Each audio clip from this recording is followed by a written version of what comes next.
में आपका स्वागत है और मैं हूं मोहम्मद कमर खान। इस वक्त आप देख रहे हैं बात मुद्दे की। देश में कोरोना वायरस से संक्रमित मरीजों की संख्या 20,500 के पार हो गई है। अब Bharat, America, Spain, Italy, France, Germany, Britain समेत उन 17 देशों में शामिल हो गया है जहां संक्रमण के 20,000 से ज्यादा मामले हैं। बुधवार को महाराष्ट्र के सीएम उद्धव ठाकरे के आवास पर तैनात एक पुलिसकर्मी कोरोना पॉजिटिव मिला।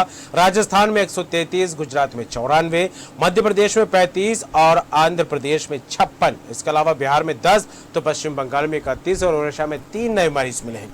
देश में इस समय कोरोना वायरस के खिलाफ जंग जारी है। कोरोना संकट के दौरान कई जगहों से स्वास्थ्य कर्मियों के खिलाफ हिंसा की खबरें भी आ रही हैं। इस मामले पर केंद्र सरकार ने कड़े कदम उठाए। अब मेडिकल टीम पर हमला करने वालों को इसके लिए कड़ी सजा दी जाएगी। कोरोना वायरस से लड़ाई का पहला मोर्चा संभाल रहे डॉक्टरों और स्वास्थ्य कर्मियों की सुरक्षा के लिए सरकार ने सख्त रवैया अख्तियार करने की बात कही है।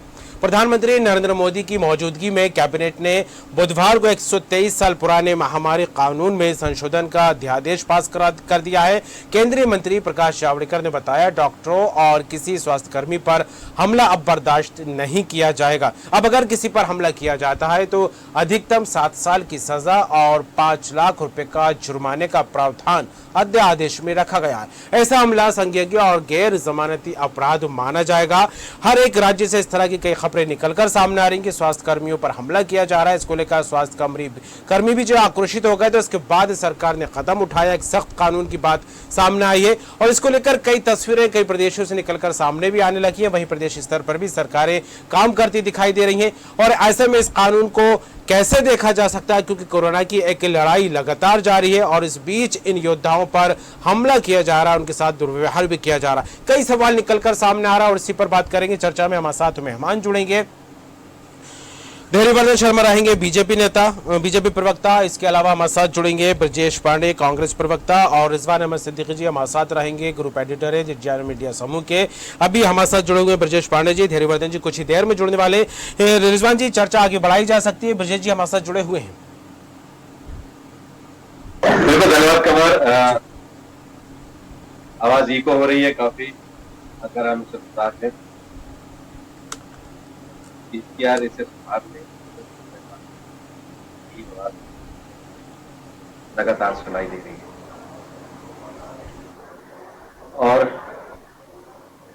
मुझे लगता है कि जब दोनों प्रवक्ता एक साथ जुड़ जाए तो हम इनसे चर्चा करें तो चर्चा सार्थक होती है और चर्चा आगे भी बढ़ती है। लेकिन इससे पहले हम ही आपस में कुछ देर चर्चा कर लेते हैं और कोशिश कीजिए जल्द से जल्द बीजेपी के प्रवक्ता, इसलिए कि तकनीकी चुनौतियां हैं, इसलिए कभी कभी कुछ हमारी परिस्थितियां और कुछ जो हमारे साथ जुड़ते हैं उनकी अपने, इसलिए कि वो उनकी अपनी स्किल पर भी निर्भर करता है, उनकी अपनी परिस्थितियों पर निर्भर करता है। वो भी अपने घर पर होते हैं और हमारे साथ संवाद करते हैं। कमर जी, जिस तरह से आज कैबिनेट ने कड़े प्रावधान जारी किए हैं उन लोगों के खिलाफ, स्वास्थ्य कर्मियों कर रहे हैं और चिकित्सकों ने आज ये भी निर्णय लिया था आईएमए ने कि वो कई तरह के ये जो हमले हो रहे हैं, जो उनके काम में जो कई तरह जी, रिजवान जी मैं आपको बता दूं, धैर्यवर्धन जी हमारे साथ जुड़ गए हैं। उसकी चुनौतियों के बीच वो जिस तरह से वो आशंकित थे या जिन परिस्थितियों में काम कर रहे हैं उसके विरोध में आज वो काली पट्टी लगाकर अपना काम करने का उन्होंने आह्वान किया था और सरकार ने एक निर्णय लिया है। उनकी सुरक्षा के भी कई और उपाय किए जाने बहुत आवश्यक है।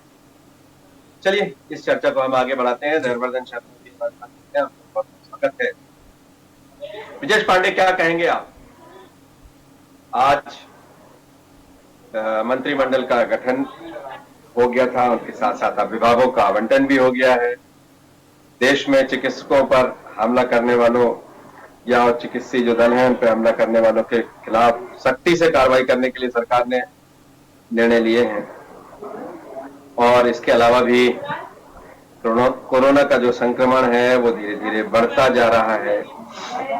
जांच को लेकर बहुत तरह के सवाल हैं और जांच को लेकर जबरदस्त मांग होती रही है। आप क्या कहते हैं? नरेंद्र मोदी की और ये 5 मंत्रियों का जो सिलेक्शन हुआ है मध्य प्रदेश के लगभग सभी जयवर्धन शर्मा, ये सवाल मेरा ब्रजेश पांडे से है, उसके बाद फिर मैं आपके पास आऊंगा। जी बोलिए ब्रजेश पांडे। नरेंद्र मोदी जी की जनता कर्फ्यू और उसके बाद लॉकडाउन लगाने के बाद उन्होंने स्पष्ट रूप से 2 बातें हमने एक देश के अंदर शिक्षा दे दिया, अब इसका अनुपालन कराने की नैतिक जिम्मेदारी राज्य सरकार, राज्य की सरकार। आप मध्य प्रदेश से क्यों करते हैं? मध्य प्रदेश में शिवराज सिंह जी की सरकार थी। शिवराज सिंह जी ने अपने लिए मुख्यमंत्री पद की शपथ ली, तमाम नियमों की धज्जी उड़ाकर के लॉकडाउन से। उसके बाद उन्होंने अपने मिनी कैबिनेट का ही विस्तार किया और मध्य प्रदेश में इंदौर से आगे की शुरुआत की। इंदौर की घटना ने मध्य प्रदेश को तो बदनाम किया ही, पूरे देश के आभा मंडल में ये बात का मैसेज पहुंचाने में कामयाब हुई कि कहीं न कहीं सरकार की लापरवाही की वजह से हम अपनी कमियों को छिपा रहे हैं। अब आप देखिए, आज जब पूरे देश के अंदर एसोसिएशन, मेडिकल एसोसिएशन और IMA ने इस बात को उठाया और साफ तौर से कहा कि हमको हमारे साथियों के साथ, पैरामेडिकल स्टाफ के साथ, नर्सेज के साथ, डॉक्टरों के साथ लगातार घटनाएं हो रही है, उन पर हमले हो रहे हैं। केंद्र सरकार इसको लेकर के सख्त से सख्त कानून नहीं बना रही है, सरकार को सख्त से सख्त कानून बनाना चाहिए। तब जाकर के केंद्र सरकार ने एक नया अध्यादेश लागू किया और इस नए अध्यादेश के तहत अब अगर किसी भी मेडिकल स्टाफ के साथ, पुलिस स्टाफ के साथ कोई इस तरह की बदतमीजी होती है, इस तरह की घटना की पुनरावृत्ति होती है, उन्हें 7 साल की कड़ी सजा का प्रावधान है। यहाँ तक मध्य प्रदेश की बात है। मध्य प्रदेश में तो इस तरह की घटना उसी दिन हो गई थी जिस दिन आज मैं पत्र देख रहा था, महेंद्र हडिया जी भारतीय जनता पार्टी के वरिष्ठ विधायक, उन्होंने इंदौर कलेक्टर को एक आशय का पत्र लिखा कि ललित बड़जात्या जो जैन समाज के प्रमुख समाजसेवी थे, वो सिर्फ इस लापरवाही की वजह से इंदौर के हॉस्पिटल में उनका ट्रीटमेंट चल रहा था, वो सिर्फ इस लापरवाही की वजह से उन्हें कोरोना पॉजिटिव है या नहीं, इस लापरवाही की वजह से, डॉक्टरों की लापरवाही की वजह से मौत के काल के खून के जाल में समा गए। घटना 8 तारीख की थी।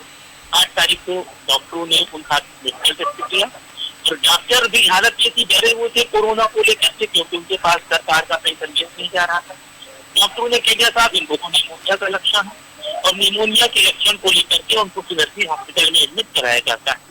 9 अप्रैल को उनकी जो है 9 अप्रैल को उनका कोरोना का टेस्ट किया जाता है, लेकिन कोरोना टेस्ट की रिपोर्ट 2 दिन बाद आनी थी। 19 अप्रैल को ही बढ़ जाते हैं। मेरा सीधा सा सवाल है, और उसके बाद वहाँ के अस्पताल में जिला प्रशासन ने एक समाज सेवी को, परिवार को, जो समाज सेवी उनके घर में कमाने वाले थे और उनके कोई इनकम सोर्सेज नहीं थे, रिजवान जी, उनको 3 लाख का लंबा चौड़ा पकड़ा दिया। ये मध्य प्रदेश के मुख्यमंत्री जी से पहले दिन से हम लोग मांग कर रहे थे कि साहब आप अपने साथ एक छोटा सा कैबिनेट बना दें, स्वास्थ्य मंत्री बना दें, खाद्य मंत्री बना दें। ये देख करके उन्होंने कल उसका कोरम पूरा किया। तो मेरा सीधा सा सवाल है कि ये मध्य प्रदेश सरकार की लापरवाही का परिणाम था और उस लापरवाही की वजह से आज मध्य प्रदेश में ये स्थिति हो चुकी है कि मध्य प्रदेश में अब तक 1587 लोग कोरोना पॉजिटिव है, 80 लोग का उनकी मौत हो चुकी है। आज का जो हेल्थ डिपार्टमेंट का बुलेटिन है वो बता रहा है कि 35 नए पॉजिटिव मरीज मिले मध्य प्रदेश में। 2 बजे का ऐसा मेडिकल बुलेटिन है। अब तक कोरोना पॉजिटिवों की संख्या 15 के पार कर चुकी है। तो सबसे गंभीर स्थिति में हमारा इंदौर है, भोपाल है। तो मेरा सीधा सा सवाल है कि आप की सजा जो आपने मध्य प्रदेश में तत्काल कांग्रेस की सरकार अच्छे से काम चल रही थी, क्योंकि ऐसा कोई भी सुप्रीम कोर्ट की आर्डर नहीं लिखा था कि आप आनंद फानंद में जाके आप बात स्थिति में मुख्यमंत्री पद की शपथ ले लें, अपने स्वास्थ्य मंत्री भी बनाए, आपने अनंत फानन में सारे के सारे लॉकडाउन। चलो विजेश पांडे इस पर हम लगातार बात करते रहे पहले भी। क्या कहेंगे धैर्यवर्धन शर्मा? 900 चूहे खाकर दिल्ली हज को चली, कांग्रेस के नेताओं की स्थिति है। इन्होंने हिंदुस्तान की तमाम सरकारों को, जब ये केंद्र में ताकत में थे, उनको भंग कर दिया और आज इनके कारणों से इनकी सरकार सड़क पर आन गिरी। इनके विधायक इनको छोड़ करके भारतीय जनता पार्टी में शामिल हो गए। तो ये दुख आज भी क्यों दुखड़ा रो रहे हैं? मैं कह रहा हूं कि राजस्थान में एक प्रथा रुदाली की, कांग्रेस के नेताओं की स्थिति यही हो गई है कि ये रुदाली की भूमिका में, ये रुदन अपना छोड़ नहीं पा रहे हैं। इनकी स्थिति ये है कि जैसे कोई किसी की बेटी की ब्याह की दावत में जाता है या तेरेदी में जाता है, तो वहां जाकर के खोट निकालता है कि रायते में नमक कम था या बालूशाही थोड़ी सी कठोर थी, टाइट थी।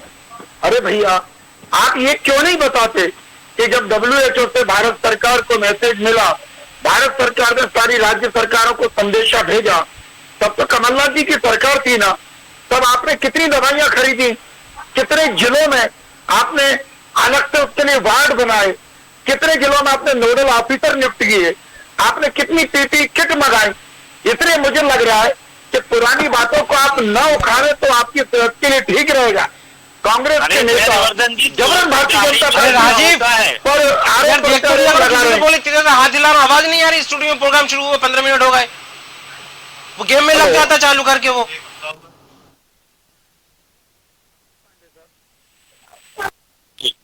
पांडे जी कुछ कह रहे थे।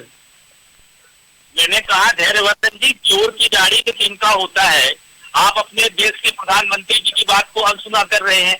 आप कोरोना के लिए बनाए गए मापदंडों का उल्लंघन कर रहे हैं। आप आनंद फानंद में आज आपने ये साबित कर दिया, अपनी स्थिति को मजबूत दिखाने के लिए शिवराज सिंह जी ने, जो उनके यहाँ हमारे यहाँ के नेता सिंधिया जी गए थे, उनको उनके हाशिए पर डाल दिया। मंत्रालय भी 2 मंत्रालय महत्वपूर्ण किसको दे दिया, नरोत्तम मिश्रा जी को। तो कहीं न कहीं आपकी अपनी गलती है। उस अक्षमता को, उस गलती को छिपाने का कुप्रयास मत करें। ये गलती आपकी है और आपने पिछले इतने दिनों से मध्य प्रदेश के अंदर एक ऐसा वातावरण निर्मित कर दिया जिससे मध्य प्रदेश, जो कभी कमलनाथ जी के टाइम में मरीजों की संख्या कोरोना को लेकर के 0 थी, उसका ग्राफ जाकर के 3 पर आकर के पहुंच गया। शर्म आनी चाहिए आपकी पार्टी, आप और आपके नेताओं को, जो इस तरह के अनर्गल खिलाफ करते हैं। आज तो वही वाली बात हुई कि आप मरे और जब डूबा, हद नहीं है। ब्रजेश पांडे, तब ज्यादा फिक्र करने की आवश्यकता नहीं है। अब गंगा सागर में मिल चुकी है। अब सिंधिया जी इस भारतीय जनता पार्टी में आ चुके हैं जहां उनकी दादी इस भारतीय जनता पार्टी की स्थापना में आज भी एक एक कार्यकर्ताओं के हृदय में स्थान रखती हैं। उनकी बुआ एक राज्य की मुख्यमंत्री रही है, एक बुआ इस राज्य में मंत्री रही है, आज भी विधायक है। इसलिए उनको कितना महत्व मिल रहा है, कितना नहीं मिल रहा है, इससे आपका पेट दर्द हो रहा है, ये बहुत चिंता की बात है। उसकी फिक्र करने की आपको आवश्यकता नहीं है, ना आपकी पार्टी को आवश्यकता है। जब जितना आवश्यक होगा वो आप हमारी पार्टी के नेता हैं और श्रीमती सिंधिया जी को उतना महत्व मिलता रहेगा। ये महत्वपूर्ण विषय है जो मैं आपसे कह रहा हूँ, और ये कोई हल्का फुल्का विषय नहीं है। देश के स्वास्थ्य मंत्रालय ने इस बात को लेकर के गंभीर टिप्पणी किया मध्य प्रदेश के मामले में। मध्य प्रदेश में इसको संभाला जा सकता था। और आप बताइए, आपकी पार्टी के कद्दावर नेता, मैं समझता हूँ महेंद्र हाडिया जी आपकी पार्टी के कद्दावर नेता है, उन्होंने कलेक्टर को पत्र लिखा, आमदनी कार्ड पत्र लिखा, कहे तो मैं पत्र दिखा सकता हूँ आपको। आप मुझको इस बात का जवाब दे दीजिए। आज आपकी पार्टी के अंदर, आपके खेमे के अंदर इस बात को लेकर सबसे अधिक नाराजगी है कि जिस तरह से उत्तर प्रदेश में योगी आदित्यनाथ जी ने, और जिस तरह से अपने राजस्थान के मुख्यमंत्री जी ने और अन्य प्रदेशों के मुख्यमंत्री ने कोरोना को लेकर लड़ाई लड़ी, क्या मध्य प्रदेश ने उस तरह का पैरामीटर्स बना करके कोरोना से लड़ने का एक प्रयास भी किया? हरगिज नहीं किया। इस बिंदु पर आपको चिंतन मनन करने की आवश्यकता है। जवाब ले लीजिए ब्रजेश पांडे जी। आप लोग आज आप दोनों आपस में ही बात करने लगे, मेरी भूमिका समाप्त कर दी आप दोनों ने। चलिए जयवर्धन शर्मा, कुछ बताइए, आप कुछ कहना चाहते हैं? देखिए, मध्य प्रदेश के तमाम जिलों में कोरोना ने प्रवेश किया। वही चिकित्सक, वही सरकार सारे जिलों में तो बहुत ही गुणवत्तापूर्ण ढंग से कोरोना पर नियंत्रण पाने के लिए लगातार काम कर रही है और कई जिलों से ये रिपोर्ट आ रही है कि नए मरीज नहीं मिले हैं और पुराने मरीज के 2-2, 3-3 टेस्ट नेगेटिव आ चुके हैं। अब इंदौर में जो कुछ हुआ वो अप्रत्याशित हुआ है। इंदौर में भी सरकार तय कर चुकी है कि यदि आवश्यक है तो इंदौर के एक एक व्यक्ति का हम टेस्ट करेंगे। इसलिए आप केवल भीलवाड़ा का उदाहरण मत दीजिए, इंदौर भी इस भयानक बीमारी पर बहुत जल्द फतेह पाएगा, ये विश्वास आपको रखना चाहिए। भीलवाड़ा के काम से आप प्रसन्न है? उसकी सराहना कर सकते हैं, भीलवाड़ा की नहीं? नहीं, भीलवाड़ा में निश्चित तौर पर जब विपत्ति का पता लगा उन्होंने वहां पर नियंत्रण पाया, वो बधाई के पात्र हैं। पर केवल भीलवाड़ा नहीं, हिंदुस्तान के कई शहर ऐसे हैं जहां पर राज्य सरकारें उतनी शिद्दत के साथ काम कर रही है। मैं तो किसी दल विशेष का नाम भी नहीं ले रहा हूं, सारी राज्य सरकारें बहुत निष्ठा के साथ, बहुत ईमानदारी के साथ जनसेवा में लगी हुई है।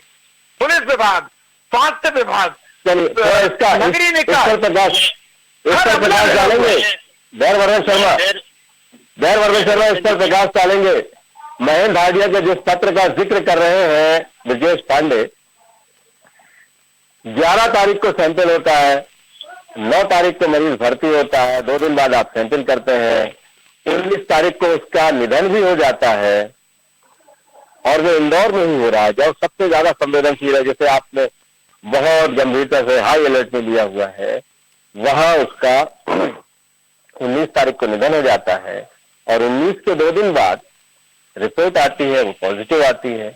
निमोनिया का इलाज होता रहता है, सिनर्जी हॉस्पिटल में इलाज हो रहा है उनका और वहां उनका निधन हो गया। कोरोना के किसी भी मरीज से कोई पैसे नहीं लेने हैं, सरकार का निर्णय है। 3 लाख रुपए उनके परिवार ने भर भी दिए।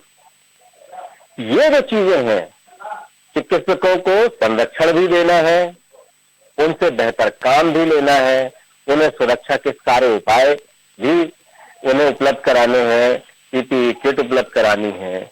लेकिन ये इस तरह की जो लापरवाही हो रही है, इसका जिम्मेदार कौन है, ये भी तो तय करना है। और ऐसी जिम्मेदारियों को अभी थाना प्रभारी का भी हमने सुना था, महेश जैन जो एक एसपी है, आईपीएस है, उन्होंने थाना प्रभारी के परिजनों को अस्पताल में कहा ये 30,000 रुपए का इंजेक्शन ले आइए, कोरोना पॉजिटिव थे। उन्होंने फिर उन एडिशनल एसपी ने अपने अकाउंट से पैसे दिए, पुलिस वहां चंदा कर रही थी उनके लिए। ये चीजें हैं, सुनाई तो दे रही हैं। इसको सरकार को और बेहतर संवेदनशील व्यवस्था बनानी होगी और पारदर्शी व्यवस्था बनानी होगी इन सब चीजों में। आपको लगता है कि ऐसे समय में संवेदनशीलता और बढ़ाने की आवश्यकता है? मैं रिजवान साहब आपकी बात से 100% सहमत हूँ, पर अंचल का कोई नेता, प्रदेश स्तरीय नेता है, जनप्रतिनिधि हैं, वो यदि किसी विषय को ध्यान में ला रहे हैं तो हमें सकारात्मक ढंग से उसको लेना चाहिए। उन सब मामलों की जांच भी होगी। और जहां तक न्यूमोनिया के इलाज की बात है, मैंने जो पढ़ा है कि इस कोरोना संक्रमण के दौरान जब फेफड़ों में उसका प्रभाव बढ़ता है तो सबसे पहले उसका न्यूमोनिया ही होता है। इसलिए न्यूमोनिया का ट्रीटमेंट भी कोरोना के ट्रीटमेंट के अंतर्गत ही आता है। अब यदि 100 के 100 लोग बचाए जा सकते होते तो कोरोना से कौन डर रहा होता? ये 2-3 दयावर्धन शर्मा, मृत्यु और जीवन का मेरा सवाल नहीं है। मेरा सवाल यह है, मरीज 9 तारीख को भर्ती होता है, 11 तारीख को उसकी आप सैंपलिंग करते हैं, जो अस्पताल में भर्ती है उसकी सैंपलिंग करने में 2 दिन लगा दी और उसके बाद 19 तारीख को उसका निधन हो जाता है और उसके 19 के 2 दिन बाद, जैसा विधायक ने अपने पत्र में लिखा है, 19 के 2 दिन बाद उसकी रिपोर्ट आती है। आप अंदाज लगा लीजिए कितने दिन बाद रिपोर्ट आई। और क्या हमारे जांच का यही स्तर है? इसी स्तर से हम जांच करेंगे? और ललित बाल जांचते कोई साधारण व्यक्ति तो थे नहीं, एक समाज सेवी थे, जैन समाज के प्रबुद्ध व्यक्ति है, एक प्रतिष्ठित समाज है, ये उसके एक व्यक्ति है और हम उनकी रिपोर्ट इतने दिनों बाद आई तो किस तरह से जांच कर रहे हैं, ये उसका संकेत है। मेरा सवाल यही है कि ऐसी चीजें नजीर है। थाना प्रभारी के लिए स्टाफ को 30,000 का 35,000 रुपए का इंजेक्शन लेने के लिए चंदा करना पड़े, तब एसपी को सामने आना पड़े और वो पैसे दे। ये जो नौबत है ये ठीक नहीं है। इस तरह की चीजों से हमें सबक लेना चाहिए और सख्ती से कुछ और करना पड़ेगा। ये जो मामला आप बता रहे हैं, ये मैं स्वास्थ्य मंत्री जी के ध्यान में लाऊंगा और इस प्रकार की शिकायत न मिलने की चिंता सरकार भी करेगी। पर मेरा निवेदन ये है कि कोरोना से पीड़ित होने वाला हर व्यक्ति हमारे लिए देश कीमती है। मध्य प्रदेश का एक एक नागरिक हमारे लिए समान मूल्यवान है और मध्य प्रदेश सरकार तो हवाई जहाज से सैंपल भेज करके दिल्ली से रिपोर्ट मंगा रही वहां, ताकि आने जाने में समय न लगे। एरोप्लेन के द्वारा सैंपल जाते हैं, फिर वहां से जब रिपोर्ट मिल जाती है तो वो भी बाई प्लेन आ रही है। तो सरकार हर संभव जतन कर रही है कि इस काम में गति आए और इस प्रकार की तकलीफ का सामना किसी को न करना पड़े। पर फिर भी इंडिविजुअल यदि तो ये मामला है तो सक्षम लोगों ने उसका ध्यानाकर्षण किया है, उस पर अवश्य कार्रवाई होगी और यदि किसी व्यक्ति का दोष है तो उसको दंड भी मिलेगा। बिल्कुल। कुछ कहना चाहते हैं विजय पांडे आप? मैं धैर्यवर्धन शर्मा जी से ये कहना चाहता हूँ विनम्रतापूर्वक, क्या धैर्यवर्धन शर्मा जी, उनकी पार्टी और उनकी सरकार है मध्य प्रदेश में, क्या वो अपने स्वास्थ्य मंत्री आदरणीय श्री नरोत्तम मिश्र को इस बात को संज्ञान में लाने का प्रयास करेंगे? बोला उन्होंने तो लाएंगे, उन्होंने बोला लाएंगे। और जब विधायक महेंद्र हाडिया ने लिखा है, महेंद्र हाडिया ने लिखा है तो जाहिर है उनके पास जो उन्होंने उनके चलिए इस चर्चा से आगे बढ़ते हैं। ब्रजेश पांडे वापस कराएंगे। ब्रजेश पांडे, इस चर्चा से आगे बढ़ते हैं। मैं सहमति इस चर्चा से आगे बढ़ते हैं। आज कोटा से बहुत ढेर सारे बच्चे आए हैं, लेकिन इसका स्वागत किया जाना चाहिए, इसलिए कि वो बच्चे जो पढ़ने गए हैं, अपने उज्जवल भविष्य की कामना से गए हैं। माँ बाप इनको लेकर लगातार चिंतित रहे हैं, सरकार ने बहुत संज्ञान लिया, बहुत गंभीरता से लिया है।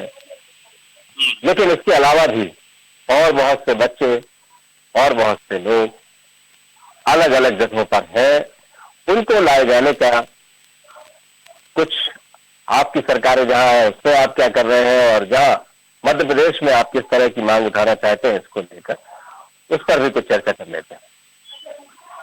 ब्रजेश पांडे। देश में कोटा एक ऐसा राज्य है, राजस्थान का कोटा, कि कोटा में सर्वाधिक बच्चे कोचिंग के लिए जाते हैं और वो कोचिंग का हब है। मैं समझता हूँ स्पेशल हब कोटा है पूरे जोन पे, मध्य प्रदेश और राजस्थान के जोन के अंदर।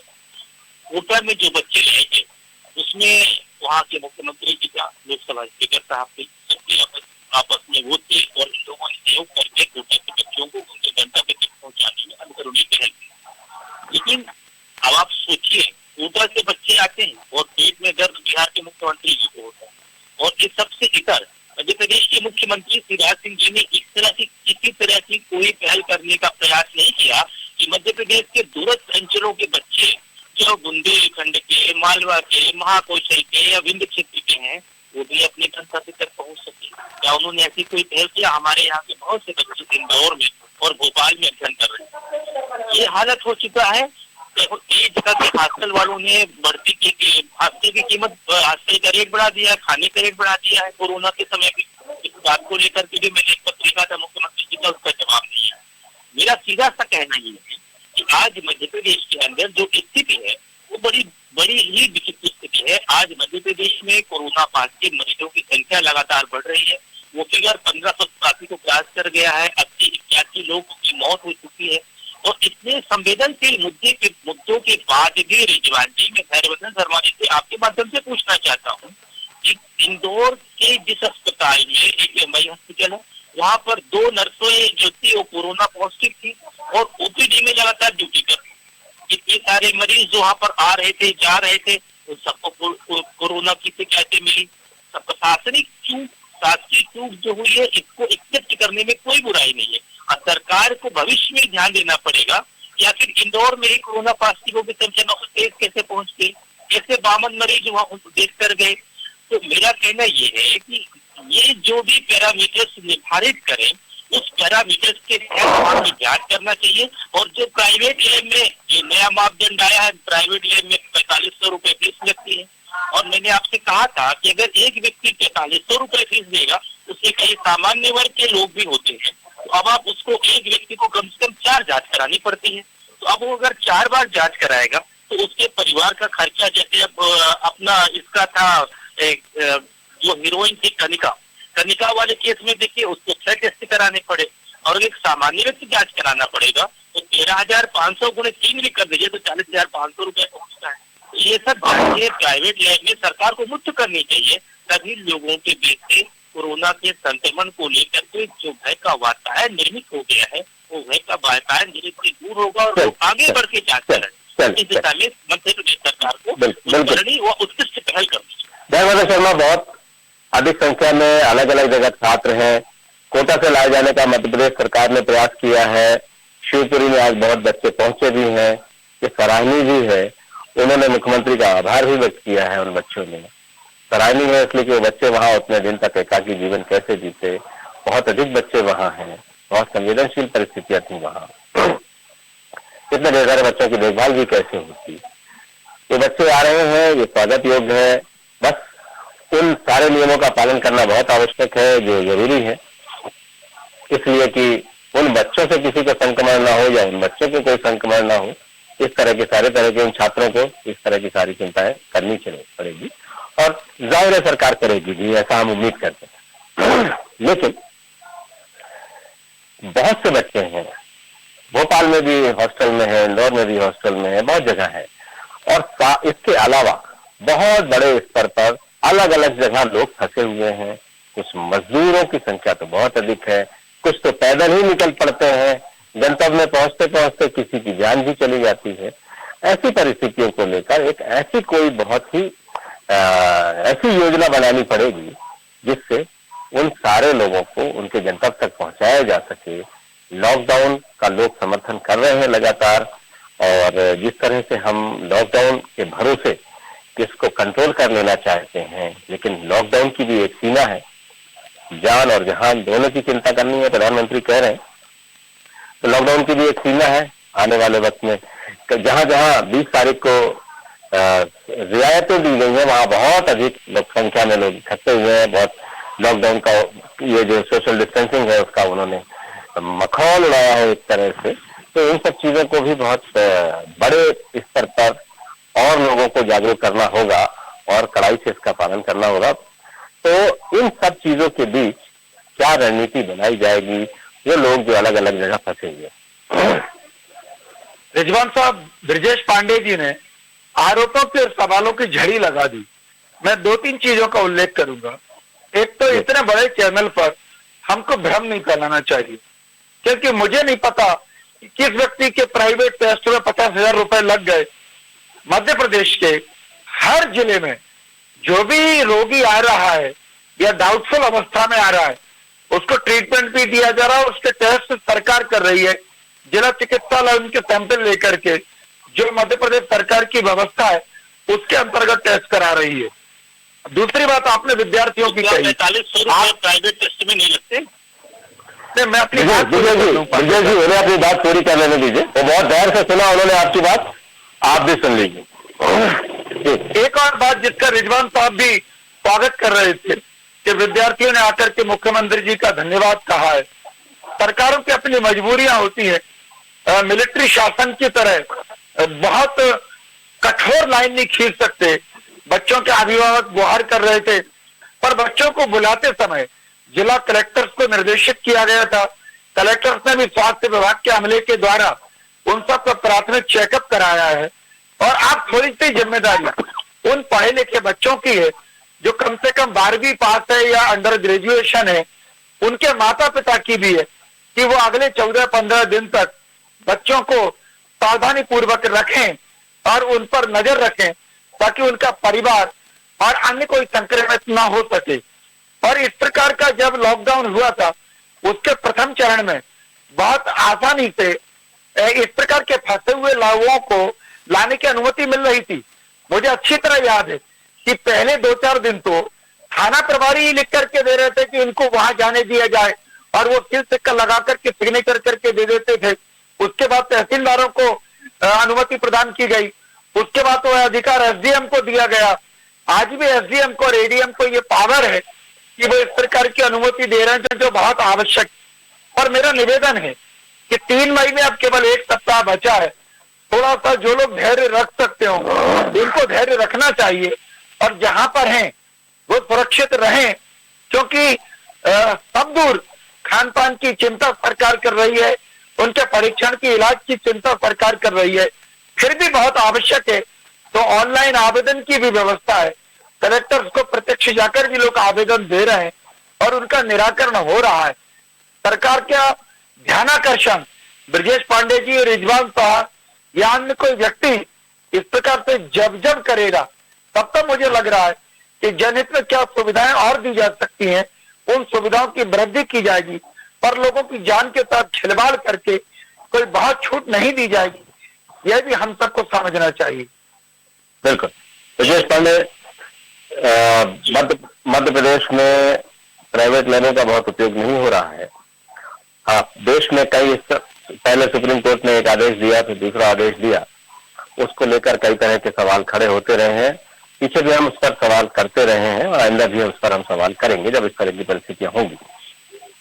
और कोई सवाल हो आपका, कोई और बात आपके मन में जिज्ञासा हो, दिन भर की गतिविधियों में हम दिन भर की गतिविधियों से का इसीलिए उल्लेख करते हैं कि हम एक जनता को एक संदेश दे पाए। आप जैसे दोनों पक्ष के लोग अपनी बात बेहतर ढंग से जनता को ये भी एहसास हो कि उनके साथ हम सब हैं और ये वो समय है, लोग अपने अपने घरों में हैं, तो उन्हें अधिक और बेहतर जानकारियों की भी आवश्यकता है। इसलिए हम रोज शाम इसका प्रयास करते हैं। आप कुछ कहना चाहेंगे? और मैं धैर्यवर्धन जी से इतना ही कहना चाहूंगा। धैर्यवर्धन जी, जो रहीम उत्तम प्रसिद्ध काकर शकत भुषंग चंदन विष व्यापे नहीं मिटते रह भुजंग। आप बड़े सम्मानीय प्रवक्ता है भारतीय जनता पार्टी के और आपकी बड़ी दक्षता जी है। मेरे सूत्रों के हवाले से मुझे खबर लगी है।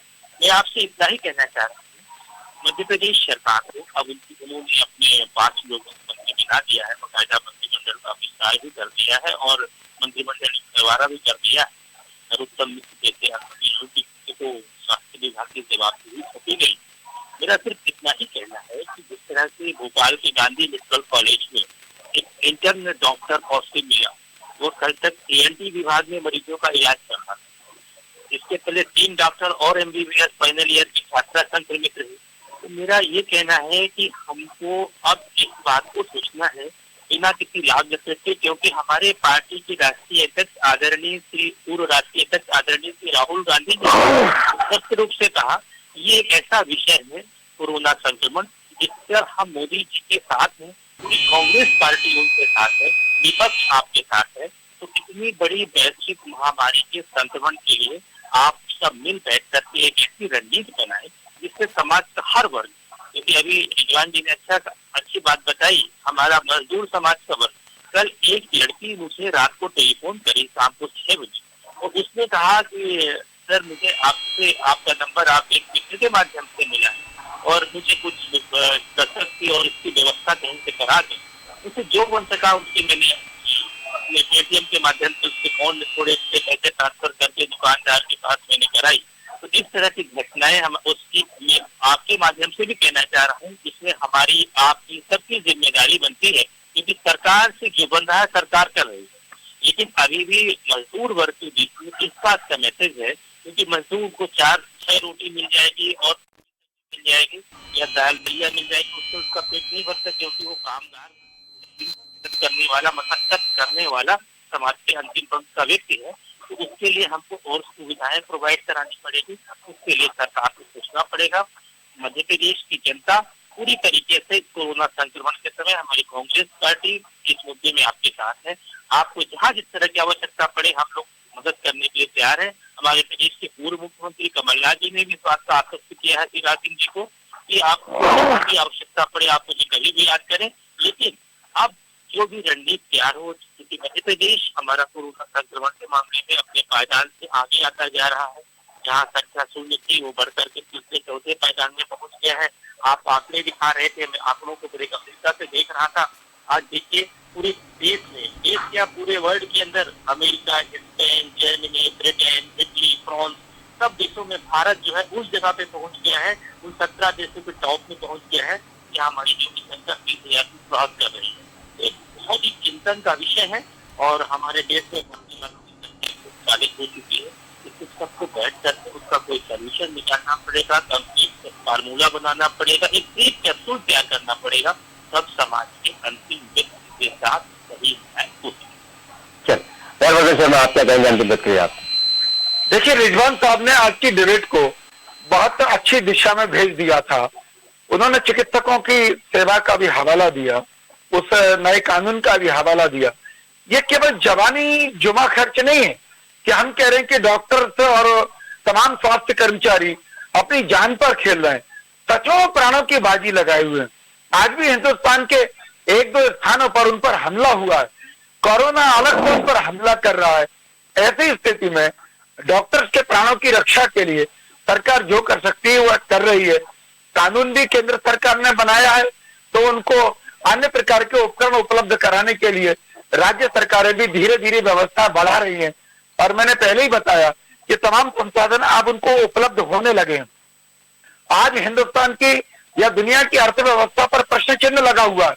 कई देशों के बारे में कहा जा रहा है कि इनकी अर्थव्यवस्था डूब जाने वाली है, पर भारत फिर भी साहस के साथ खड़ा हुआ है। जिन मजदूर कर्मचारियों की आप बात कर रहे हैं, उनकी चिंता आपके, हमारे और समाज के एक एक व्यक्ति के मन में है। उनको भोजन उपलब्ध कराने के लिए 3-3 महीने का राशन एडवांस दिया जा रहा है। महिलाओं के जनधन खाते में 500 रुपए प्रतिमाह की राशि दी जा रही है। किसानों के जो रजिस्टर्ड खाते हैं उनमें अभी 2-2 हजार रुपए डाले हैं। तमाम प्रकार के अन्य कैटेगरी के लोगों को, आदिवासी महिलाओं को शिवराज सिंह सरकार ने 1-1 हजार रुपए अलग दिया है। माननीय मुख्यमंत्री जी सबकी फिक्र कर रहे हैं। पर मेरा ये निवेदन है, यदि वातावरण सुधरेगा तो निर्माण कार्य प्रारंभ होंगे और मजदूर भाइयों को भी काम मिलना प्रारंभ हो जाएगा और धीरे धीरे मध्य प्रदेश और देश पटरी पर आएगा। इसलिए हम सबको हालात सुधारने के लिए दुआ भी करना चाहिए और जतन भी करना चाहिए। आज शोर मचाने से बेहतर है कि मध्य प्रदेश के निवासी अपने गली मोहल्ले में केवल उस परिवार की खोज करे कि जिसको सच में रोटी का संकट है, उसके घर में कोई दुख बीमारी आन पड़ी है। तो मुझे लग रहा है सरकार को सूचना देने पर सरकार भी चिंता कर रही है। अभी रमजान आने वाले हैं, रमजान के महीने को देखते हुए मध्य प्रदेश के कई जिलों में जिला स्तरीय शांति एवं सद्भावना समिति की बैठकें हो चुकी है। कई जगह बैठकें होने वाली हैं। उनमें भी कलेक्टर एवं अन्य प्रशासनिक अधिकारी गणमान्य नागरिकों के साथ साथ अपने एजेंडे के अलावा कोरोना पर बहुत व्यापक चर्चा कर रहे हैं। मैं भी शिवपुरी की शांति समिति की बैठक में कल गया था। मैंने भी तमाम बिंदुओं का उल्लेख किया जो जनहित में विचारार्थ हो सकते हैं। तो मुझे लग रहा है विपक्ष के लोगों को भी, जैसा आदरणीय ब्रजेश पांडे जी ने अभी बहुत सकारात्मक चर्चा की, मैं उनको प्रणाम भी करूंगा, उनको धन्यवाद भी कहना चाहूंगा कि हम सबको मिलकर के इस आपातकाल में, संकट काल में उन सब लोगों की मदद में आगे आना चाहिए।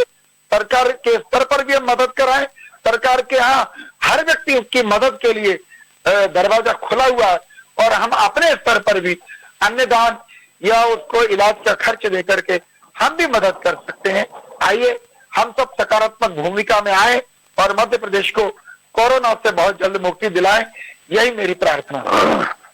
बिल्कुल, जिस तरह से आप कह रहे हैं, ब्रजेश पांडे कह रहे हैं, हम सबका ध्येय यही है कि कोई अफवाह न फैले, सही बात लोगों के सामने आए और जो काम अपना ठीक से नहीं कर रहा है उसे उसकी जिम्मेदारी का भी एहसास कराया जाए।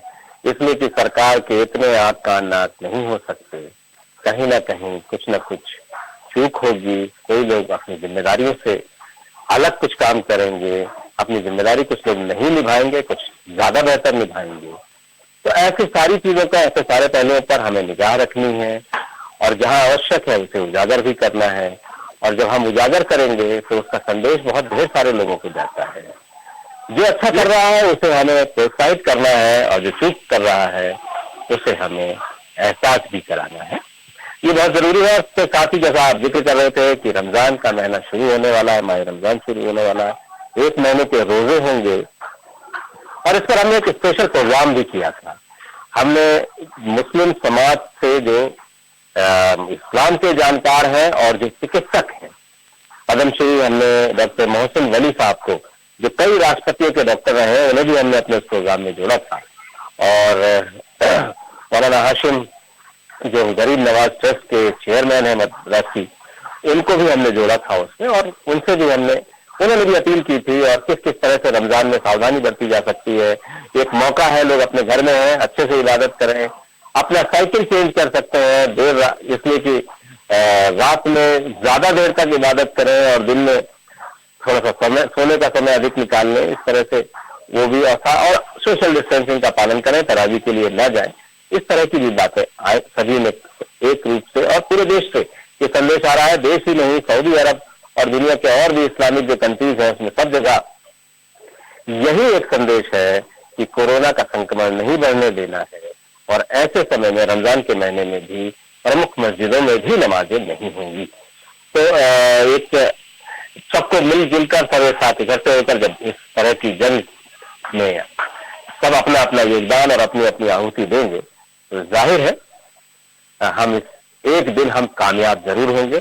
लड़ाई बहुत लंबी है, इसकी कोई दवा नहीं है, सिर्फ सावधानी ही इसका एक अकेला उपाय है।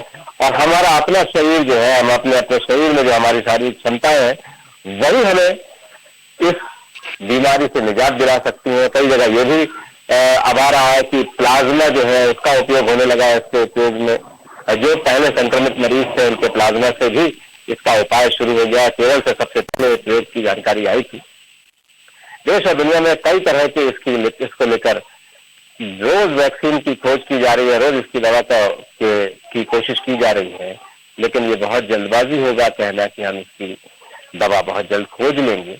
इसके लिए लंबा अभी समय लगने वाला है, इसलिए सोशल डिस्टेंसिंग हमें लगातार बनाए रखनी होगी। लॉकडाउन समाप्त होने के बाद भी हमें स्वानुशासन बनाना होगा और अपना लॉकडाउन बनाकर रखना होगा।